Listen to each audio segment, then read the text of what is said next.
Jangan lupa subscribe YouTube channel Metro TV News dan jangan lupa nyalakan notifikasinya. Kembali dalam live event dan sudah kita dengarkan bersama pidato pembuka dari Ketua MPR, pidato pengantar dari Ketua DPR dan juga pidato kenegaraan dari Presiden Republik Indonesia Joko Widodo. Saya akan langsung tanyakan kepada Profesor Karim Suryadi, Guru Besar Komunikasi Politik Universitas Pendidikan Indonesia dan juga Jaleswari Pramoda Wardani, Deputi 5 KSP Bidang Politik Hukum, Keamanan dan juga HAM yang dari tadi menyimak bagaimana pidato disampaikan dan juga mempunyai argumen tersendiri mengenai apa yang paling diingat dari pidato. Saya akan ke Prof. Karim. Prof. Karim, apa yang paling Anda ingat isu yang telah diadres oleh Presiden? Ya, yang paling saya ingat adalah bagaimana Presiden masuk ke dalam masalah ini. Berangkat dari seruan moral para ulama, kemudian para tokoh, para budaya. Kemudian Presiden sampaikan ini adalah momentum bagi kita untuk 3 hal. Yang pertama, membenahi diri secara fundamental, melakukan transformasi secara besar, dan melakukan strategi besar. Presiden sudah menjelaskan bagaimana langkah-langkah transformasi dan melakukan strategi besar itu. Yang tidak dikatakan, tapi saya yakin ada di dalam pikiran Presiden adalah bagaimana cara kita harus membenahi diri secara fundamental. Karena tidak arif memang kalau kita harus mengoreksi orang per orang atau lembaga per lembaga secara terbuka dan itu bukan pada tempatnya. Kemudian yang kedua, ini soal momentum ya. Tadi ada diksi membajak momentum. Saya tidak akan membahas istilah membajak momentum, tetapi dalam literatur tentang pemimpin dunia ada satu buku yang bercerita tentang momentum presiden-presiden Amerika. Maaf, saya contohnya Amerika. Di dalam buku The Soul of Leadership, setiap presiden punya momentumnya. Momentum adalah saat yang tepat ketika presiden hadir sebagai dokter yang bisa menyembuhkan sang pasien. Jadi bagaimana dokter menyembuhkan pasien lewat diagnosis yang akurat, pemberian resep yang tepat, dia akan dikenal hadir dalam momentumnya. Inilah yang sekarang sedang dijalani oleh Presiden Joko Widodo, bagaimana dia sedang mendiagnosis persoalan kita, di mana jumlah kasus COVID-19 masih naik, kemudian pertumbuhan minus, tapi kita harus beranjak maju dengan strategi-strategi yang sudah digambarkan tadi. Dengan kunci tetap pada keyakinan bersama, pada optimisme.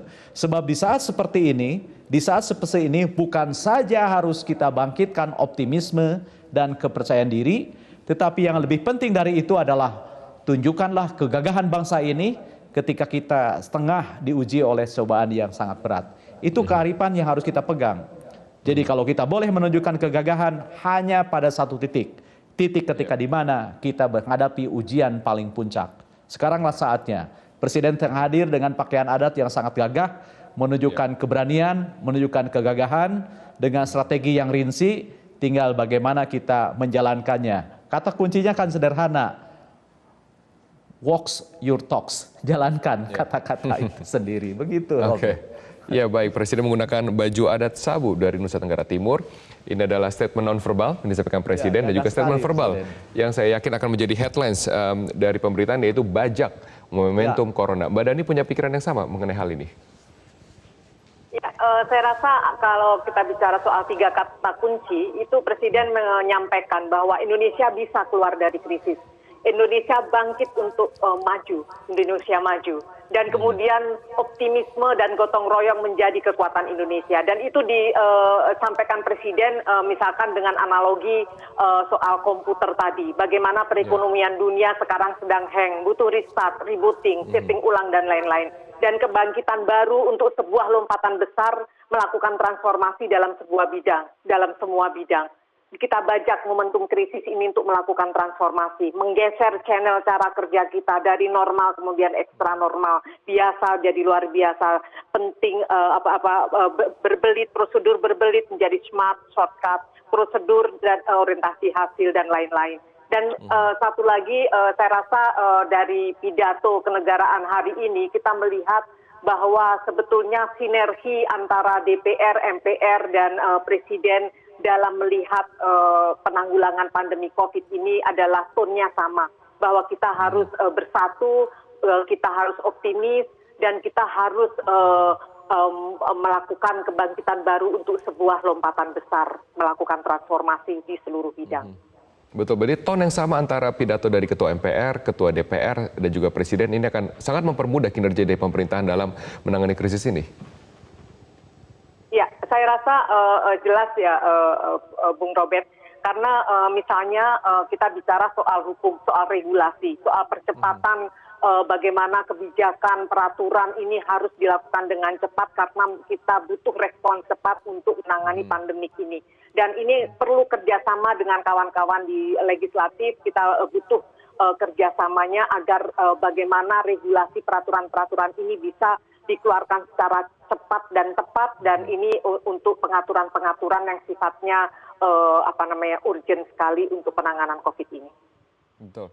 Prof Karim, kalau kita lihat ini tone yang sama, kemudian apakah implementasinya atau actionnya yang berada di tingkat daerah, ada juga di tingkat kementerian, ada juga di tingkat lembaga-lembaga lain, dapat menyerap nafas yang sama, maksud yang sama? Nah itu dia, tone yang sama di antara lembaga negara tadi ya, bagaimana di daerah itu yang akan menjadi tantangan. Saya katakan tadi di awal, pemerintah pusat akan menyampaikan langkah-langkah strategis. Tapi bagaimana kontekstualisasi langkah strategis itu di daerah. Nah masalahnya, saya bilang masalah Indonesia sekarang itu kan bukan hanya kepulauan geografis saja. Tapi ada kepulauan politik dengan agenda yang berbeda-beda. Mudah-mudahan kepulauan politik kepala daerah yang berlatar belakang partai politik yang berbeda-beda ini tidak membuat sekat-sekat atau tidak membuat dilema partisan. Sebab masalah yang kita hadapi sama. Masalah yang kita hadapi sama di pusat, di daerah, di kampung, di kota sama. Bagaimana kita keluar dari krisis kekanan COVID ini dan segera melangkah. Dan untuk yang satu ini, untuk satu sekarang kita tidak perlu melangkah mundur. Tidak perlu menoleh ke belakang. Yang kita butuhkan sekarang 2 langkah ke depan, tidak cukup 1 langkah. Karena apa? Karena tadi digambarkan pertumbuhan sudah minus. Yang kita butuhkan adalah melangkah 2 kali lebih cepat ke depan. Dan mudah-mudahan tantangan yang sama ini menyatukan daerah-daerah, kepala daerah yang berlatar belakang politik yang berbeda itu ke dalam satu kesatuan di dalam pemahaman. Jadi mudah-mudahan terjadi apa yang dinamakan kebersamaan di dalam mana, the commonness in meaning, tentang bagaimana cara kita melakukan lompatan besar, menempuh cara-cara yang luar biasa dengan cara-cara yang tidak berbelit, tapi hasilnya nyata dan berdampak nyata, dan tentu saja dirasakan oleh rakyat kita bersama. Seperti yang diingatkan oleh media Indonesia kemarin ya, tantangan terbesar kita, bagaimana membunyikan keadilan sosial berbekar kegotong royongan. Betul, dan juga disampaikan Presiden, ditekankan kebijakan berorientasi hasil, bukan kebijakan yang berorientasi terhadap proses. Mbak Dhani, apakah kemudian ini akan agenda-agenda politik, terutama pilkada serentak akan menjadi terganggu oleh karena pandemi ini, dan juga apa yang disampaikan oleh Presiden, nanti akan saya tanyakan kepada Mbak Dhani setelah jeda komersial. Kami harus break sejenak, tetaplah bersama kami. Saya akan langsung kembali bergabung bersama dengan 2 narasumber yang sudah bergabung bersama dengan saya, Prof Karim dan juga Mbak Dhani. Mbak Dhani, tadi menarik dikatakan oleh Prof Karim, tone-nya sekarang kita menghadapi masa krisis yang kemudian tone-nya adalah sama, optimisme, tetapi kita adalah negara demokrasi. Prof Karim spesifik menyebut mengenai agenda pilkada serentak yang kita hadapi. Apakah nanti pandemi ini akan mengganggu dari proses atau agenda politik yang ada? Kali mengatakan bahwa kita tidak boleh menafikan bahwa ada pesta demokrasi di tahun ini. Betul. Dan itu akan berlanjut karena apa? Karena kita tahu COVID ini juga kapan berakhirnya kita semua tidak tahu sampai sebelum akhirnya ditemukan vaksin.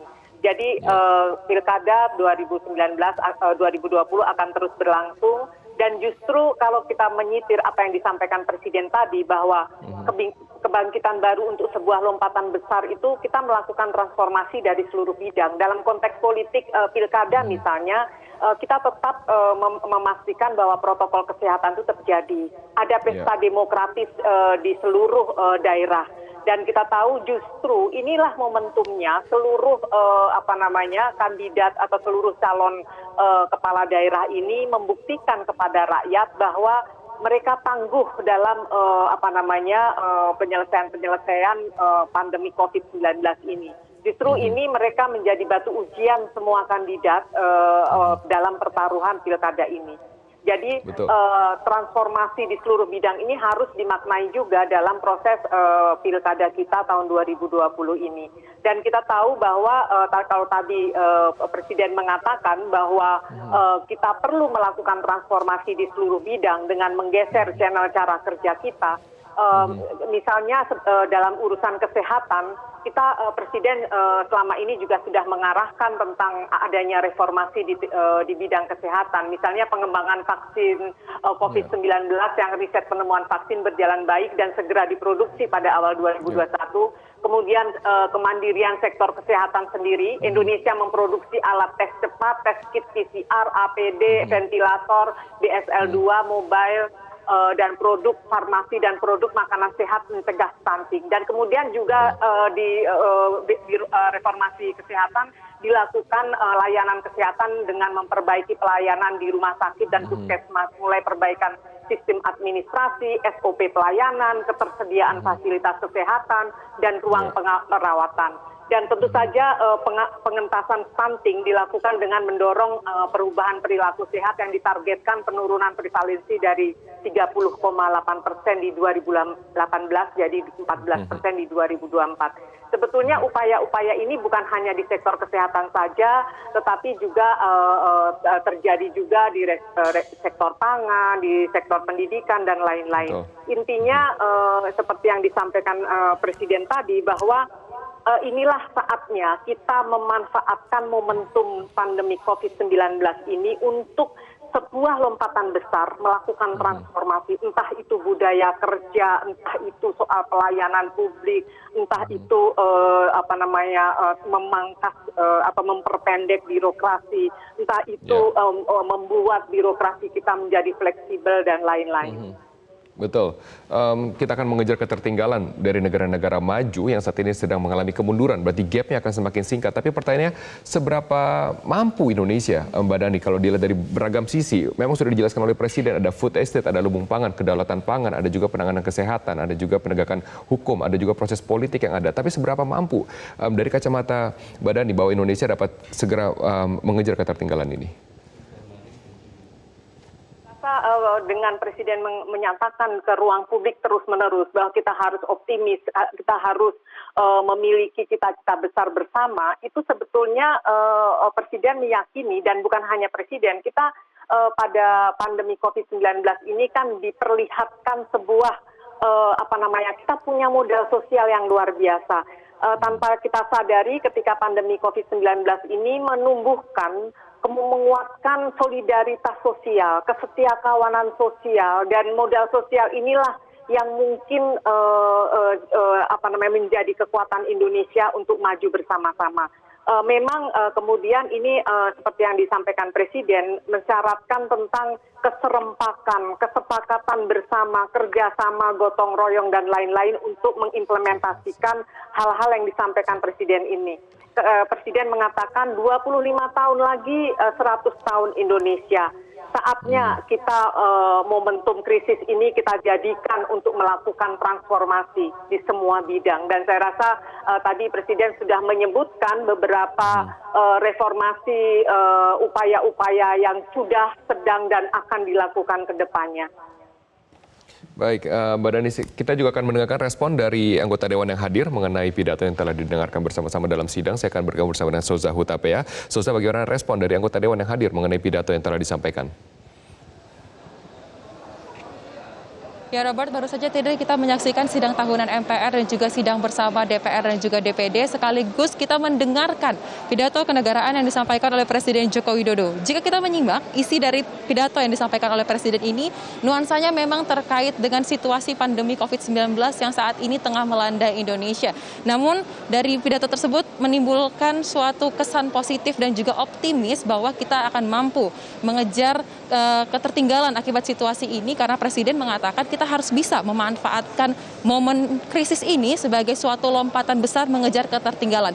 Namun seperti apa sebenarnya tanggapan dari anggota DPR melihat pidato dari Presiden Joko Widodo? Saat ini saya sudah bersama dengan salah satunya, yaitu Aceh Hasan yang merupakan Wakil Ketua Komisi 8. Ya. Bang Aceh, tadi kita menyimak pidato dari Pak Presiden dan ini tentunya sangat optimis jika kita melihat ia mengajak untuk menjadikan momen ini sebagai momen lompatan besar mengejar ketertinggalan. Sebagai seorang wakil ketua di Komisi 8 yang benar-benar berkaitan langsung dengan situasi pandemi, bagaimana Anda melihat pidato ini? Iya, saya kira apa yang disampaikan oleh Bapak Presiden itu kan menunjukkan perhatian yang sangat serius terhadap dua hal setidaknya. Pertama, bahwa pemerintah sangat concern sekali dengan bagaimana agar warga negara Indonesia perlu mendapatkan perhatian yang serius dalam hal penanganan kesehatan. Ya. Nah, penanganan kesehatan ini tentu menjadi fokus bagi pemerintah dalam menghadapi pandemi COVID-19. Yang kedua, pada saat yang bersamaan pun juga tidak boleh melupakan bagaimana penanganan pemulihan dampak ekonomi dan sosialnya. Nah, dua hal tersebut harus berjalan secara beriringan dalam rangka kita menghadapi suasana pandemi COVID-19 ini.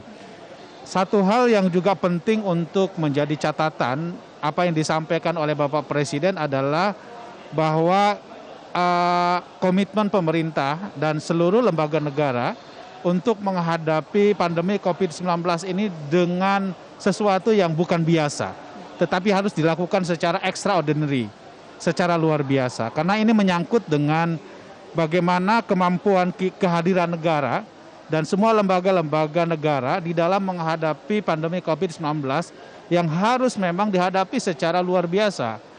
Nah, yang ketiga yang saya kira juga penting untuk diangkat sebetulnya adalah bahwa sebagai bangsa yang besar tentu kita harus optimistik ya. Di tengah semua negara sekarang ini menghadapi pandemi COVID-19 dan itu artinya bahwa kita berada pada playing field yang sama ya.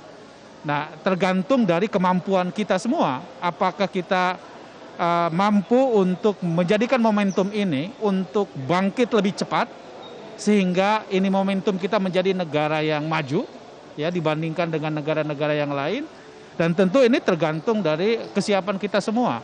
Oleh karena itu berbagai macam kebijakan-kebijakan yang dikeluarkan oleh pemerintah yang secara bersamaan di satu sisi melakukan penanganan kesehatan, tetapi juga di sisi lain pun secara bersamaan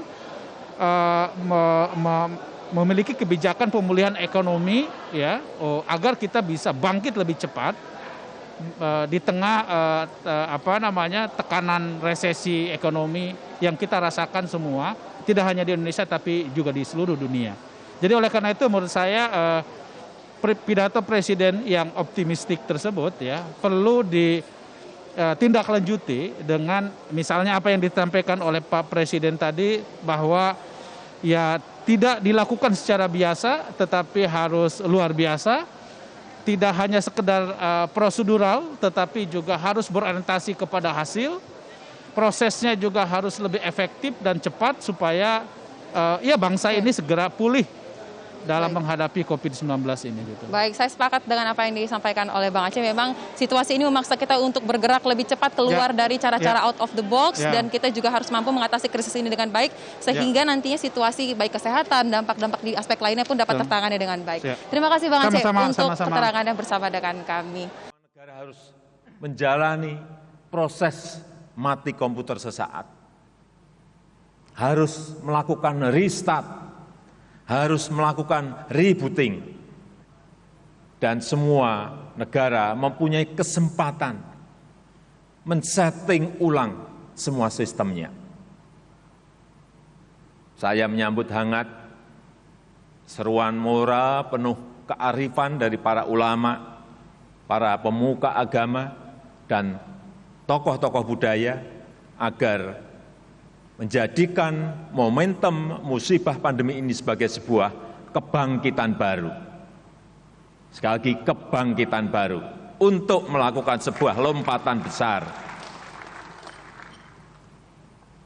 Inilah saatnya kita membenahi diri secara fundamental, melakukan transformasi besar, menjalankan strategi besar di bidang ekonomi, hukum, pemerintahan, sosial, kebudayaan, termasuk kesehatan, dan pendidikan.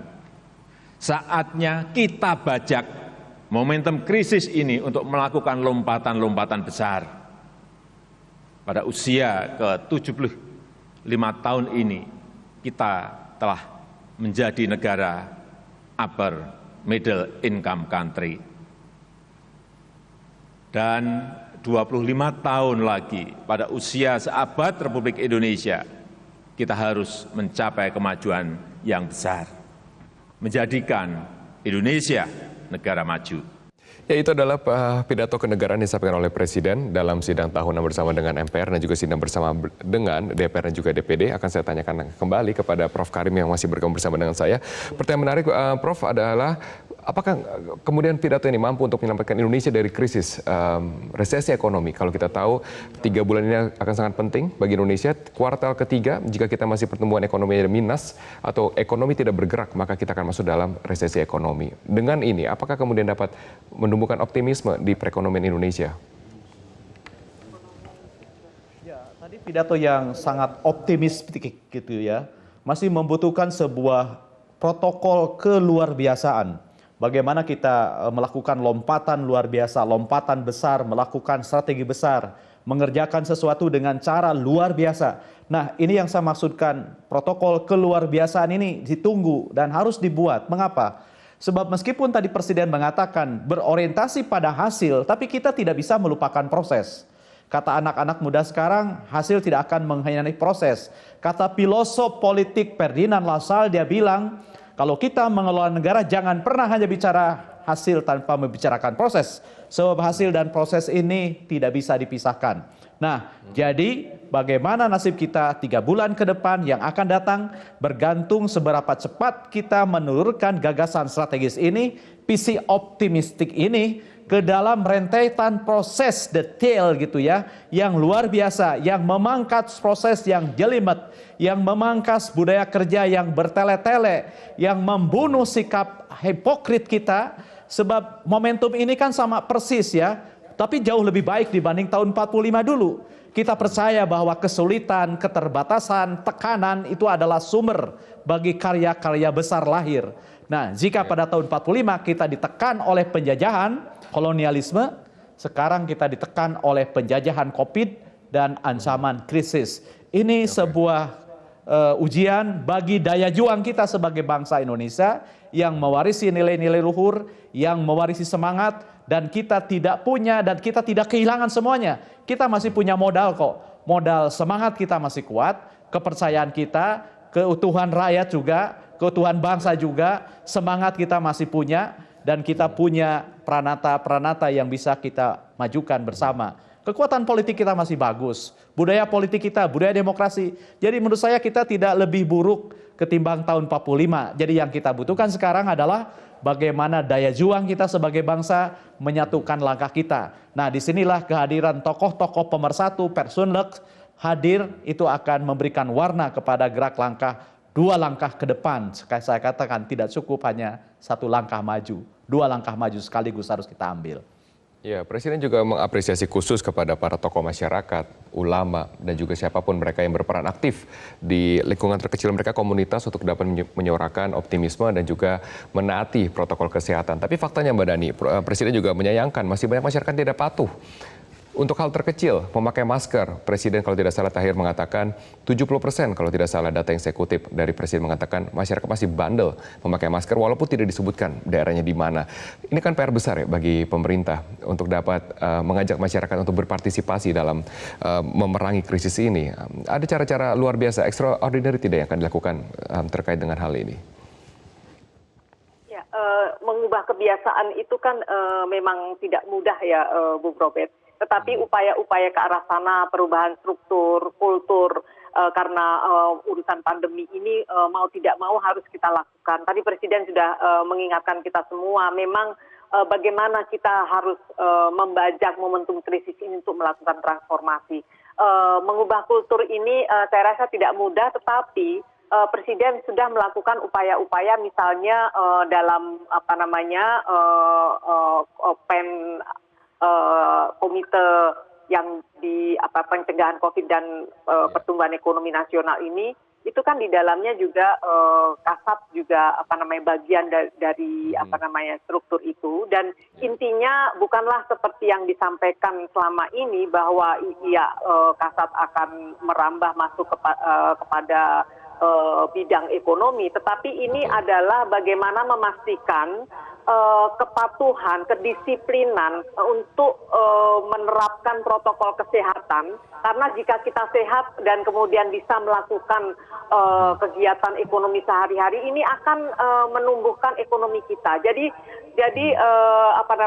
upaya-upaya itu semua dilakukan, dan tadi disampaikan bahwa lompatan kemajuan hanya bisa dilakukan dengan konsisten, melakukan recovery, reformasi tidak hanya pola pikir, tapi juga budaya kerja di berbagai bidang dan sektor yang menghasilkan transformasi fundamental di berbagai sektor.